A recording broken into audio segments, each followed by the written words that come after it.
sepenuh daya dengan integritas. Ya Allah, Ya Barru, Tuhan pemberi kebaikan dan maha baik. Pembacaan doa.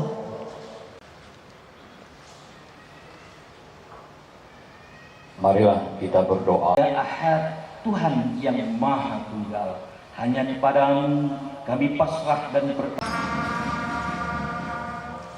Undangan disilakan duduk kembali.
Alhamdulillah hari ini kita melaksanakan upacara Hari Pahlawan tanggal 10 November tahun 2025 bersama dengan Bapak Wakil dan Forkopimda juga, hadir juga veteran para pahlawan kita yang mana juga diikuti oleh beberapa instansi juga, masyarakat juga hadir, dan mudah-mudahan dengan momen seperti ini kita lebih semangat lagi, lebih memahami lagi bahwa kemerdekaan itu bukan mudah untuk diraih.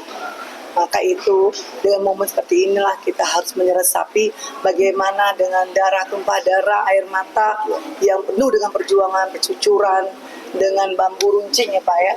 Jadi saat ini kita sudah merdeka, penuh dengan pengorbanan pahlawan kita yang dahulu. Maka untuk itu saya mengharapkan seluruh masyarakat, seluruh pegawai, seluruh stakeholder